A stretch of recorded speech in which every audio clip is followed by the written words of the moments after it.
Hey, it's Jessica Honegger, founder of the socially conscious fashion brand Noonday Collection, and this is the Going Scared podcast, where we cover all things social impact, entrepreneurship, and courage. Today, we are joined by the incredible Reshma Saujani. She is the founder and CEO of Girls Who Code, which is a national nonprofit organization working to close the gender gap in technology and change the image of what a programmer looks like and does.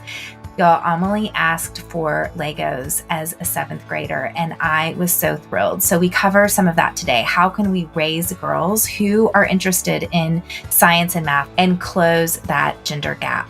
In 2010, Reshma was the first Indian American woman to run for U.S. Congress, and she just released a new book, Brave, Not Perfect, Fear Less, Fail More, and Live Bolder.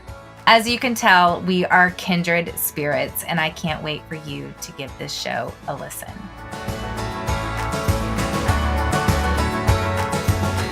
So you ran for Congress in 2010, which I just don't think there is a whole lot more bravery that you can exhibit for running for political office in America. So I want to hear the story behind your story. What led you into politics? Well, my parents came here as refugees from Uganda. And essentially in the 1970s, Idi Amin, the dictator, had kind of expelled all of the Ugandan Asians from the country. They had like 90 days to leave the country or they'd be shot on spot. And so my entire family was displaced. And so my parents were fortunate to be 2 of 1,000 refugees who got status to come to the U.S. And my father would often sit me on his lap and he would read to me about Dr. King and Mahatma Gandhi. And I was so moved by their experience, in coming here, no family, not knowing the language, having to start up, all over again. And I wanted to make sure that no other community was persecuted that way. So from a young age, and I think that combined with hearing these inspirational stories about these, civic leaders and public servants, basically from the time that I could talk or walk, I was like, I want to be a public servant. I want to change the world. Wow. And I think so much of it was because of the way that I was raised and just seeing the impact on my family. That is such an untold story to what happened to Asian Ugandans. Yeah, The Last King of Scotland was a great movie about that, about Idi Amin. Wow. And where did your parents move to when they came to America? So they ended up in Chicago, Illinois. And they built a life for themselves. And my father, changed his name from Mukund to Mike because he got an email from a recruiter who he wasn't getting any jobs. And even though he was a trained engineer, he was working as a machinist in a plant. And a recruiter basically said to him, well, maybe you should change your name to a more American name. And that's how my dad went from being Mukund to Mike. And my parents love this country.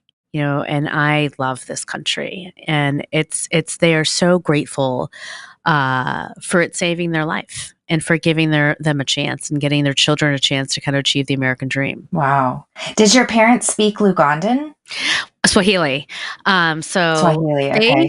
They speak a little Swahili. They're also North Indian. So basically the Indians were brought over in the 1900s to build the railroads from Kampala to Mombasa. So they are originally from Gujarat. So we speak Gujarati at home, and then my parents are fluent in Swahili. Wow. I travel to Uganda a lot, and I'm leaving for India in 3 weeks. Oh my God. Yeah. So I'm so fascinated, but I haven't actually gotten to know many Indians in Uganda. Gosh, I can't wait to. I've read parts of your book, but yeah, there's a large kind of Asian community in Africa. I mean, even remember, Mahatma Gandhi got his start in South Africa. That's where he really learned a lot about kind of nonviolence. And there's a huge Indian population that was in Africa. And now, because a lot of people were either expelled or left, there's a large kind of Ugandan Asian American population here in the U.S. Wow. That's like a whole nother book. It is. I know. I'm like, okay, I can't camp out here too long, although, gosh, I would love to. But you were the first Indian American to run for Congress. Is that right? Indian American woman. Indian American woman. Yeah, it's kind of crazy, but I was the first Indian American woman to run for United States Congress. Now we have some awesome, we have Pramila from Yeah. Jayapal from Washington, and we have some amazing other women who are running and who will run. Wow. What did that distinction mean to you? Did that drive any of you wanting to run? I always wanted to serve. So I don't think I wanted to serve to be the first Indian American woman. In many ways I feel like I learned that while I was running. I'm like, "What? I'm the first? That's crazy." But I did feel like as a woman of color and as someone who was kind of, had a lot of chutzpah, right? That it was a barrier that I wanted to break down for others. That I really believe in this idea of like you cannot be what you cannot see. And like if I were to run and win and be in the halls of the United States Congress, then other girls who were like me would too feel like they had a shot as well. Because, even though I've been obsessed with politics and being a public servant, I never saw anyone who looked like me. And I never really thought that I had a shot or a chance because there weren't people who were like me there.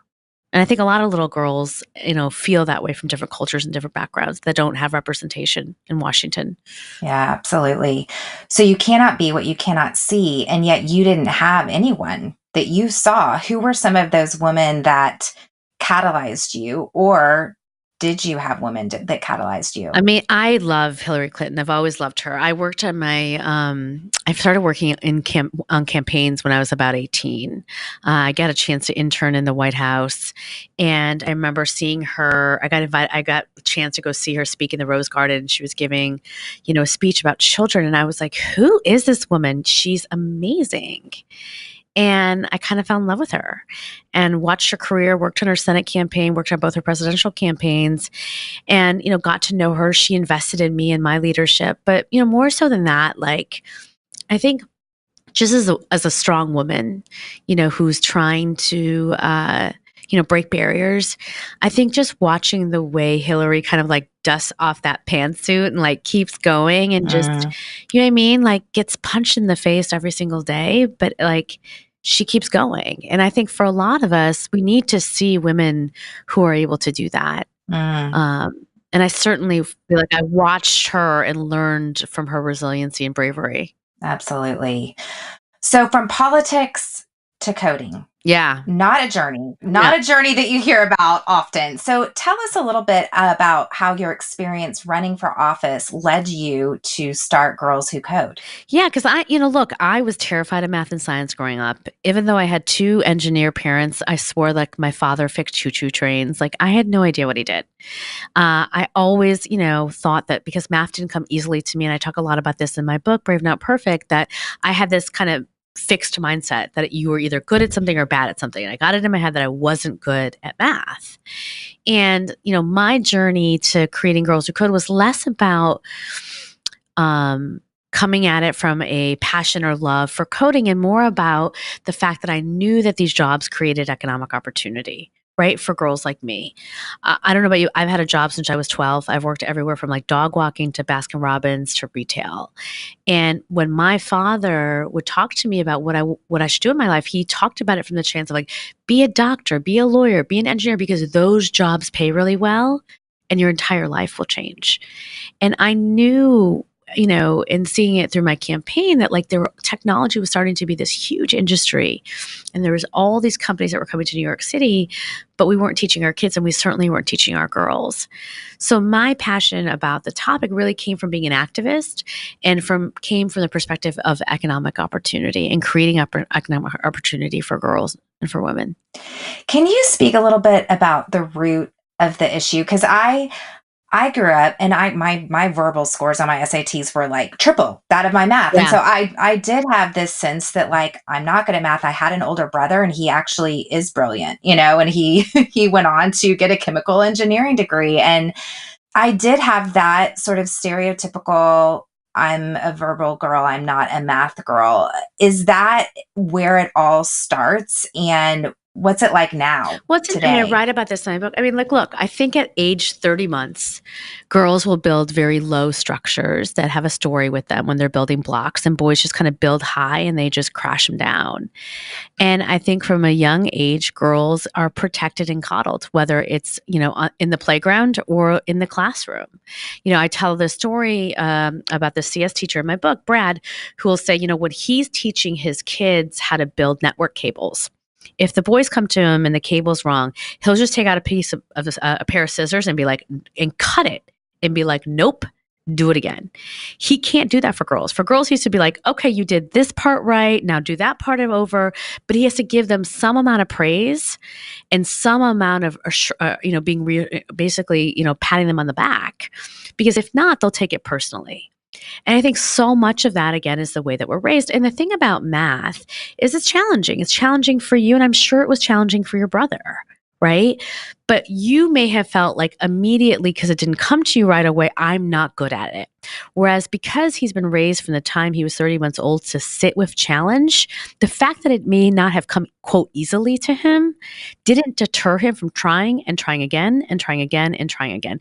See, boys are much more comfortable with imperfection than girls are, right? Because again, from the time that we are babies, literally, we are protected from failure and rejection.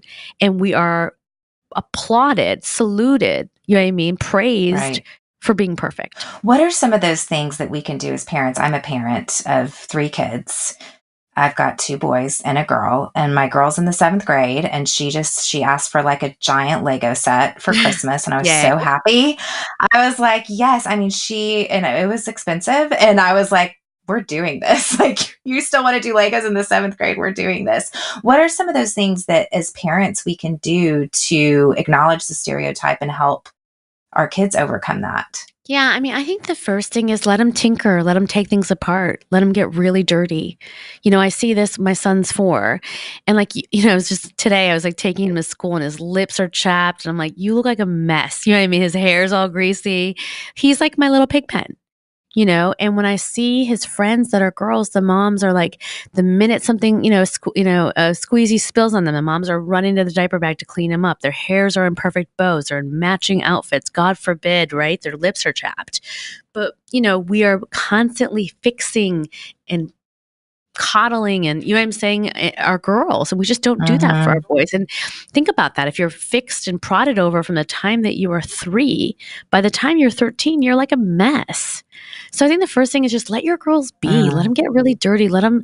And the second thing is, and I often hear this story, which is that like, girls will get frustrated and then they'll walk away from something. And again, because we want to protect them, we let them walk away. So let them sit with the challenge. And that means putting them in something that they're not good at. So let's just say your daughter sucks at gymnastics, can't do a cartwheel to save her life. She will never be coordinated. She will always be bad at it. Take her to gymnastics. Do not pull her out so you can find her something she excels at. Because I think that used to be the way that we thought about parenting in parenting books, right? I'm going to build confidence in girls. But by building confidence in girls, we basically put them into like a cocoon wrap, in a bubble wrap, where we protected them so much that the minute they had any kind of rejection or fear or failure, they fell apart. And so we have to get them comfortable with being a B. Right. Just being okay. Just being okay. It's challenging because you tend to gravitate towards those things that you are good at, and then you want to build upon those things. But what you're saying is, maybe your girls aren't going to gravitate towards these certain things, but push them there anyway. Yeah. I mean, think about this. I'm sure with your partner or the men in your life, like my husband just sometimes will just, he likes to play tennis. He's not great at it. He's not Andre Agassi, but he just likes tennis. And so he goes. But do you notice for us do you do something that you're not good at? No, you almost convince yourself that you like something just because you're good at it, and that you don't like something that you're not good at. But it's less about whether you like it or you don't like it, and more about whether you're good. You think you're good at it, you're bad at it. So tell us a little bit about Girls Who Code. So you see this need when you're out running for office. How did you go about building an organization to address this issue? Yeah, so I'm out on the campaign trail. I see this gap, I lose. And I basically say, all right, I'm not going back to the private sector. I want to make a difference. And even if I'm not going to be elected, like what are all the things that I saw on the campaign trail that I feel like I can make a difference on? And I decide that it's coding. So I take a job actually working in government, and I don't know about you, but I always have like a side hustle. So I always have like a job and then the thing that I'm working on. Um, and so Girls Who Code kind of became my side hustle. And every day I would kind of do a little something on it. So it was either write a business plan or, have a meeting with someone who was a CS teacher or, who had been doing research on girls' participation. And I basically took 2 years to learn everything I possibly could about computer science, about girls, about the current interventions, and to think about like, if you were going to make a difference on this, what could you do? And then I came up with this idea of essentially doing what was an 8-week summer program for free for rising juniors and seniors that we would embed inside a technology company. And that became Girls Who Code. And that was in 2012. Wow. So tell us about the various programs now that Girls Who Code offers. So many. Okay, so we run these free summer immersion programs. We call them SIPs. And we run about 80. We have 81 of those in like 12 different cities across the country. They're essentially, we will take 20 girls who are rising juniors and seniors in high school, and we'll embed them in a classroom in a technology company. So they're at Facebook, at Adobe, at AT&T, at Microsoft, at BlackRock, at Sephora, like you name it. Any company in America that is looking for more women to hire is using our summer immersion program, and our program is essentially to build their tech talent pipeline. Then we have after school clubs. We have almost 6,000 of those in all 50 states. And those are for third graders on up.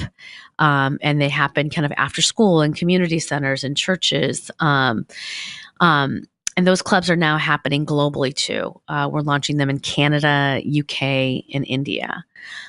We then run these 2-week immersive programs called Campus. We run what we call alumni loops, which are essentially, we're building these organizations on college campuses for women who have already declared CS as a major to make sure that they don't drop out. So we do lots of awesome things. And we've reached almost 185,000 students across the country this year. Wow. Who are you trying to target? I mean, aside from girls in your programs, and how could a girl go about getting involved? Yeah, I mean, we want to look, half our girls are kind of under the poverty line. Half our girls are Black and Latina. But we're trying, we are living in a time where American classrooms have never been more segregated than they are today. And you just, you see this with what's happening in our country. We're just not talking to people who don't look like us. And so when you walk into a Girls Who Code classroom, it honestly feels like American classroom should. There's girls that are trans that, are gay, are Black, are Latino, are mixed, are Muslim, like girls from all walks of life.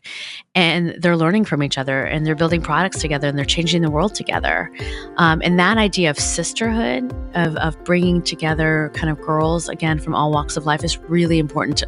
It's like our mantra. Hey, let me interrupt this conversation for just a hot second because there's something that I've been wanting to tell you guys about. As many of you know, I'm not just a podcast host. I got a little side hustle where I'm the CEO of a socially conscious accessories brand called Noonday Collection. And at Noonday, we make an impact for over 4,500 artisans around the globe. And we do this through a marketplace here in America, through a group of women that we call Noonday Collection ambassadors. These are social entrepreneurs who are earning an income while making an impact. And right now, I am on the search for more women to join our community. If you're passionate and you want to change the world and you don't feel like you have an outlet outlet, if you have an extra financial need in your life and you're looking for how to earn an income, if you're just wanting to grow as a leader, then this opportunity is for you. And I've got something special for you that is happening right now that's running out really soon. When you become an ambassador by March 31st, 2019, you'll have the opportunity to earn an incredible bag worth over $200 for free. Y'all, we have hardly ever run promotions like this. So now really is the time to join. So if you want more details, just head over to noondaycollection.com/going scared. Thanks a lot. Back to the conversation. You say that the gender gap is actually getting worse in computing. Why is that? Because I feel like there's organizations like yours that are really moving it forward and making a difference. What is contributing to this gap getting bigger?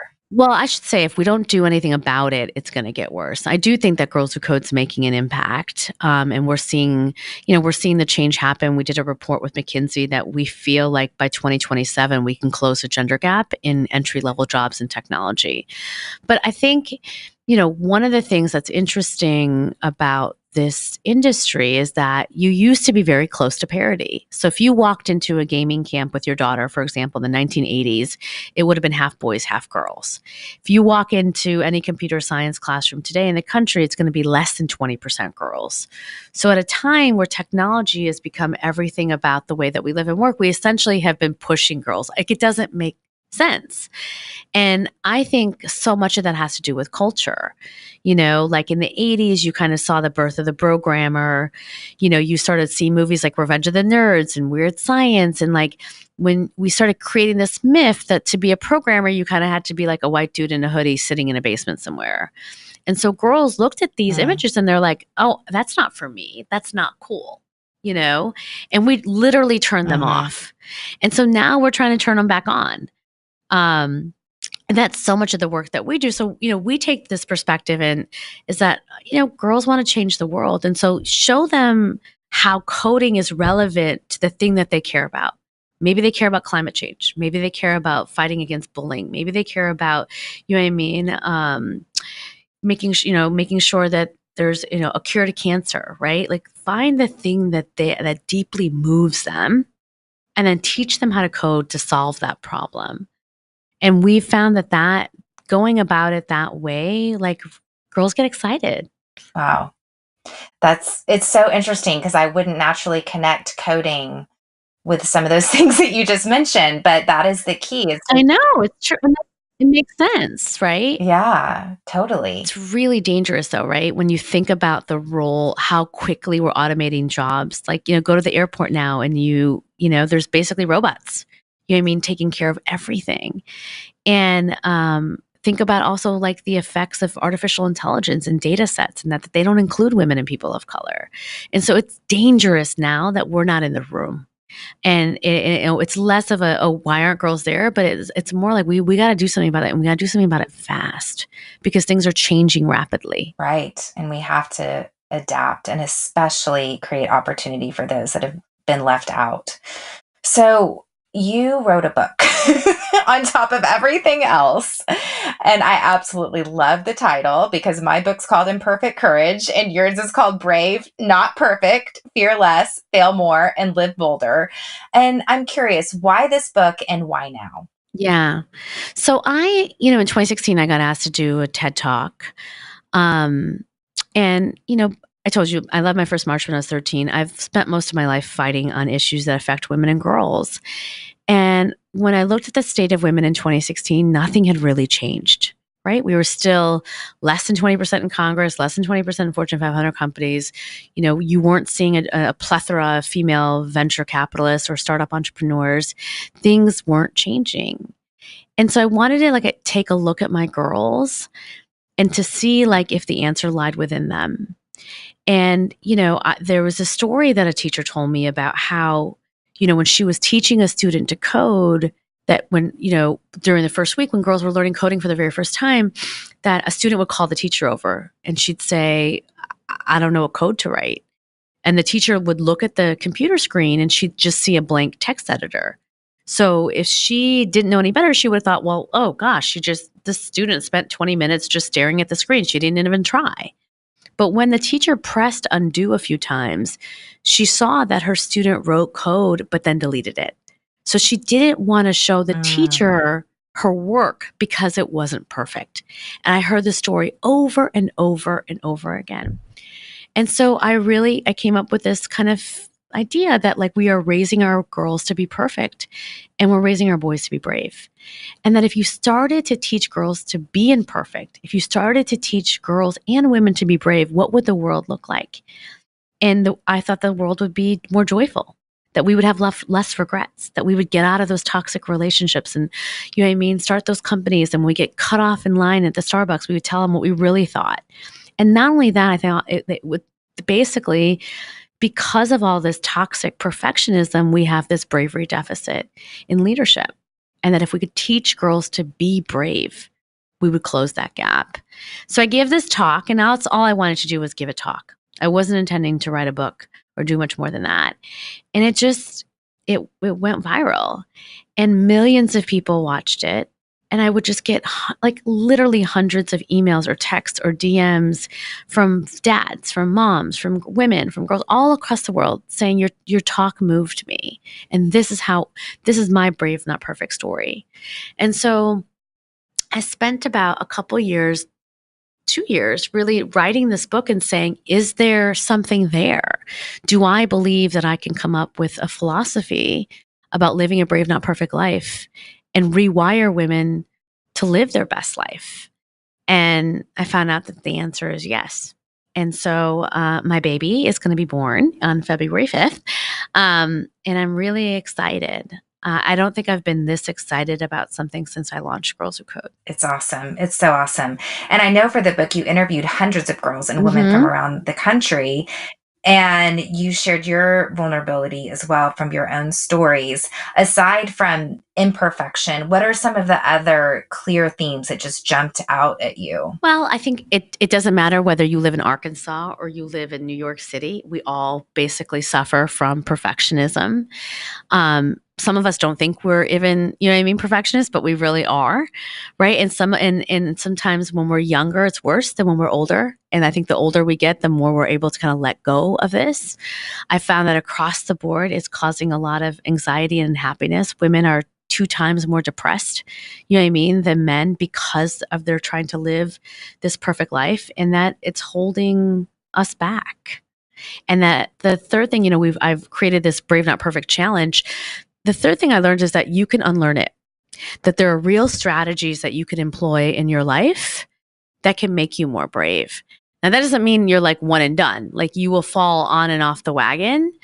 But like when you practice imperfection, when you do something that you suck at, when you take one step, all of these things will wire you to be more brave. And when you are more brave, you are more joyful.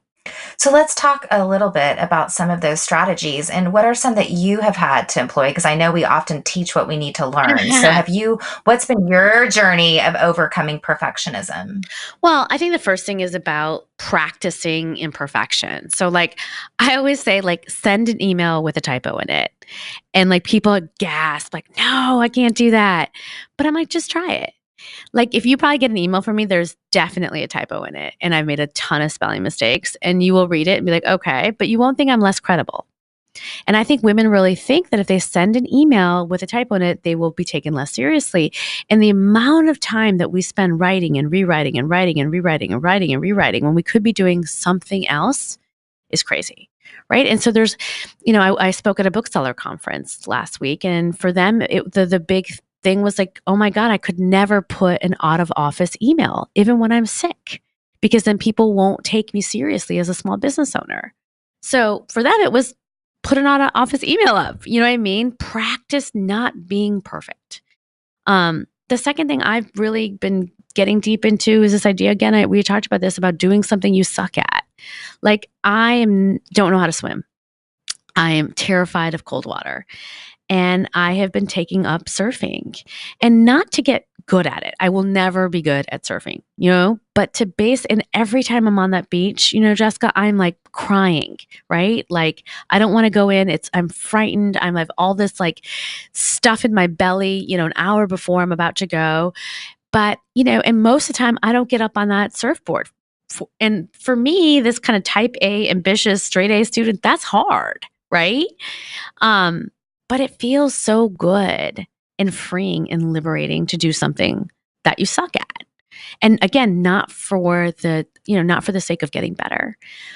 And, the third thing I talk about is like, just start, like just take one step. I know so many of us like look at our apartment that probably needs to be like thoroughly cleaned. And we're like, I can't even do it. Like, I just can't do it. And I'm like, you know what? Clean one shelf, just one shelf, clean one shelf. You want to start a podcast, right? Guess what? When you go out to dinner with your friends next week, just tell one person that you're thinking about starting a podcast. Like, just take one step. Yes. You cannot finish what you don't begin. So you at least have to take the first step. Okay. So as an ambitious type A woman, you just described yourself that way. That was not me. That was you. What was the writing process like for you? Oh my God. Painful. I mean, writing my TED Talk was probably one of the most painful things that I had ever done. I was, I didn't have a lot of time to get it there. Every bone in my body just wanted to give the same speech I've always given. I hate it when the perfect idea doesn't come to me right away. And, I didn't get it. I didn't get this, philosophy until pretty much right before I had to give the speech. And then writing the book was just, again, excruciating, right? And I think, figuring out exactly what I wanted to say, what order it was going to come in, how, having real tactics and strategies for people to walk away with, all of it, and again, because I will say to you probably 100 times, I'm not an author. Even though I've written like 3 books, and I still have that in my kind of imposter syndrome in my head that I'm not an author. What do you think the correlation is between practicing vulnerability and embracing this life of imperfection? And where have you really had to lean into vulnerability where that's been hard for you? I mean, definitely I was writing this book, like I grew up in a family where you didn't cry. Like I could probably, we didn't do a lot of hugs and I love yous. And, I think that for me, being emotional, being honest was about how I was feeling, and asking for help was always really, really, really hard. And I think that I really had to, I had a series of fertility challenges. I had 5 miscarriages, 3 of them before I had my son. And I lived kind of 5 years in many ways, like in a lot of pain, but not able to talk about it. Right. I would, get bad news from the doctor and literally have to go give a speech in front of 1,000 people for Girls Who Code. And I felt like I couldn't say no. Right. So I got so used to hiding my feelings and hiding the things that were happening in my life. And it wasn't until I had my first child and I felt happy for the first time in a long time that I realized how much weight that I was carrying on my shoulders. And I started talking about it. And this was, I think we've gotten so much better about talking about fertility and challenges, and that, it's hard for so many of us that, but back then it was, it was a little bit of a risk.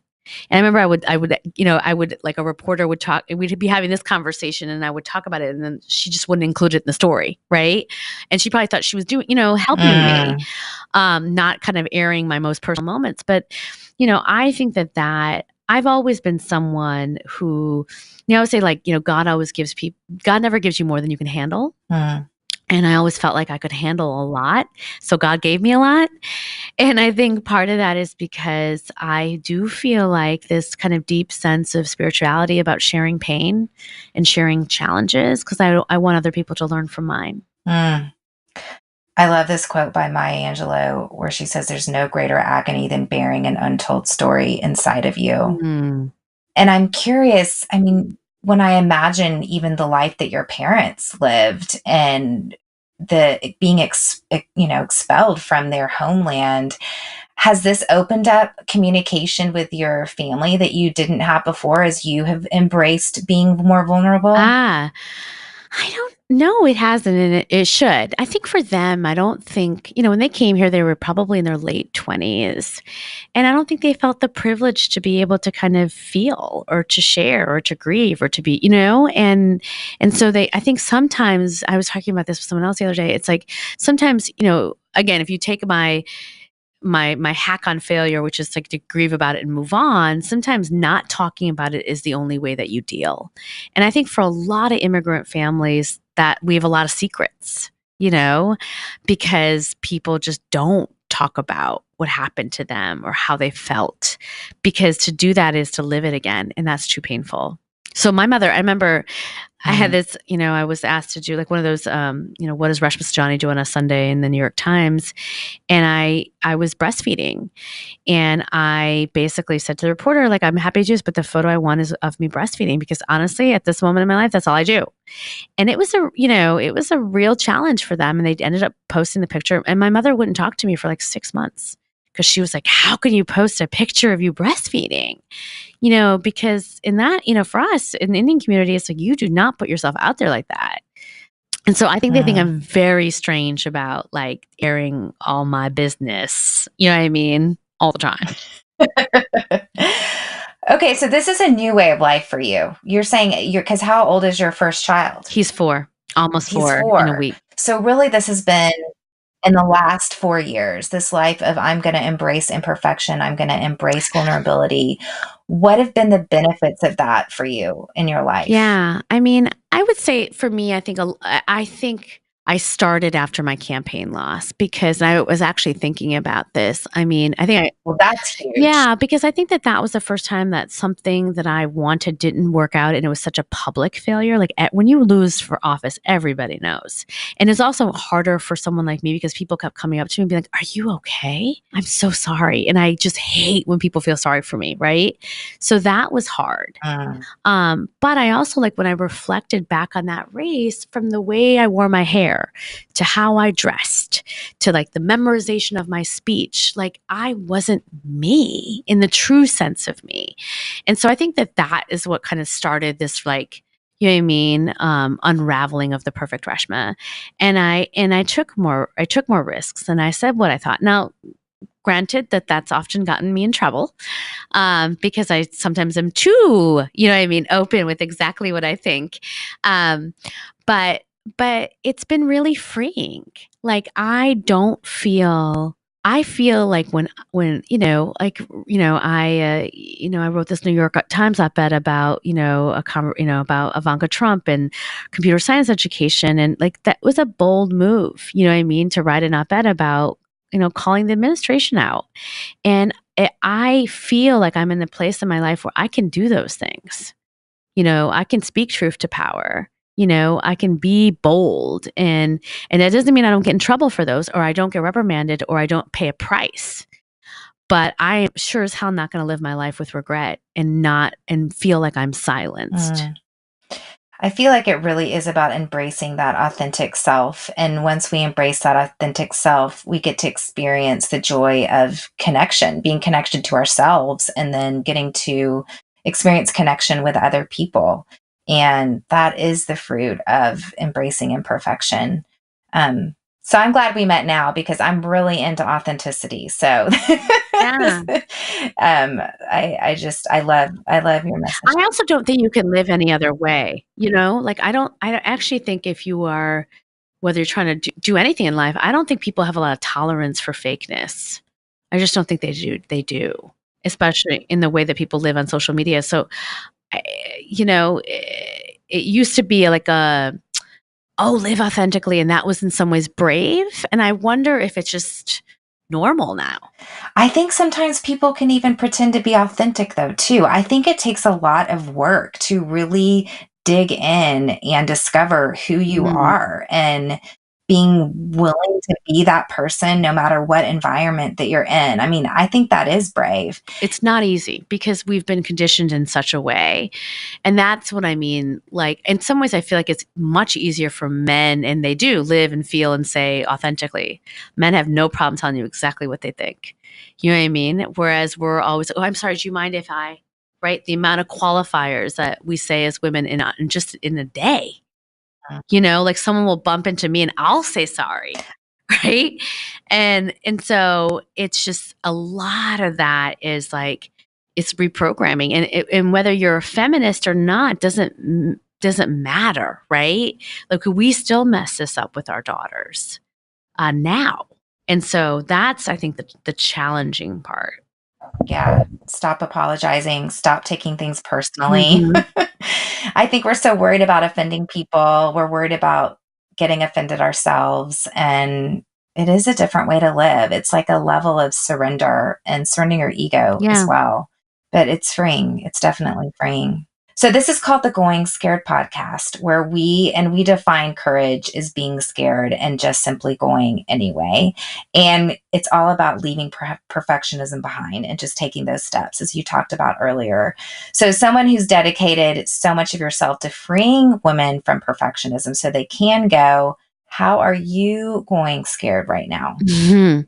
I mean, I am going scared into releasing my book, and like, I'm terrified that the world won't embrace it. I'm terrified that I've put all this work into it and like it won't be the thing that I want it so deeply to be. And at the same time, I'm terrified that it will be so amazing and the moment will pass and I won't appreciate it because I'm waiting and wanting the next thing. Oh my gosh.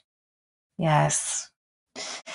It's hard. It was hard launching that book. It's so crazy. I can so relate to everything you know that what you just said. And you're like, why am I doing that? It is. I know. And in the middle of it, even like, I had hit the Publishers Weekly 24th, best-selling book. And even then though, it was still just like that push for more. I kind of wrote about my process, honestly, on Instagram. I was like, I'm feeling entitlement. Like I worked this hard, so it should be doing this. I did have a hard time to stop and appreciate what it was accomplishing. I'm just now, and I launched it, I don't know, like 6 months ago, kind of like, wow, that was awesome. Yeah. But that's what it's I know. Just hard. I know. Listen, even for me, for Girls Who Code, like, what are your hopes? I want to live in the moment, Yeah. right? Like I don't need to win any awards, right? Like I want the book to move people, and I want it to change behavior, right? But for myself, like I haven't worked so hard on something since I launched Girls Who Code. You know what I mean? From like baby to inception to like everything, right? And it's funny. It's like that feeling of like that I had when I was launching Girls Who Code is like how I feel now, and it's scary, right? And I just want to enjoy it.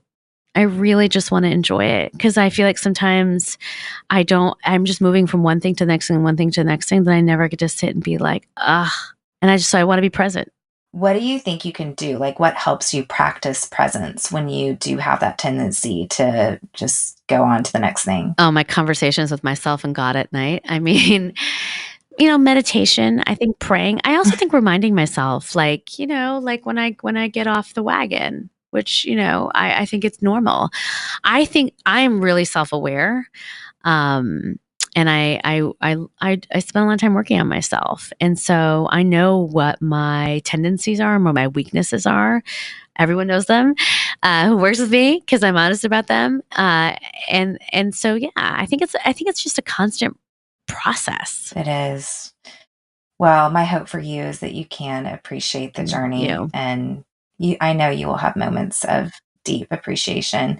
Is there one certain moment, like for me, I was like, when I see it in the airport or when I see it here, I'm gonna like that'll be like my moment. Like I'm an author, or I launched this book or whatever. Do you have any sort of moments like that? Oh my God, I love going into airport bookstores and seeing my books.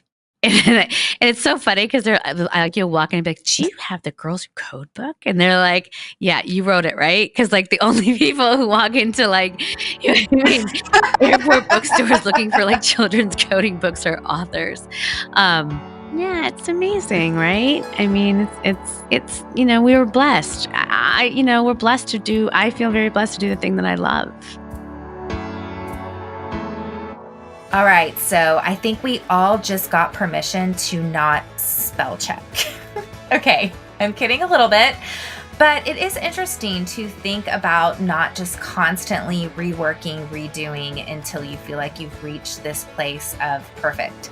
If you guys listen to the podcast with my husband and I, you know that he is a 1 on the Enneagram, which is described as the perfectionist. And I interviewed someone a few months ago and came home and told him about it. And one of the questions that we talked about asking if you're a perfectionist is it good enough? Instead of, is it perfect? Is it good enough? You guys, that's transformed him. So I'm going to leave you guys with that little nugget today. If you want to keep up with Reshma, watch the hugely influential TED Talk, Order Brave Not Perfect, at her website, girlswhocode.com. Before we go, you guys, make sure you check out my book, Imperfect Courage. It covers so many of the themes that we specifically talked about today.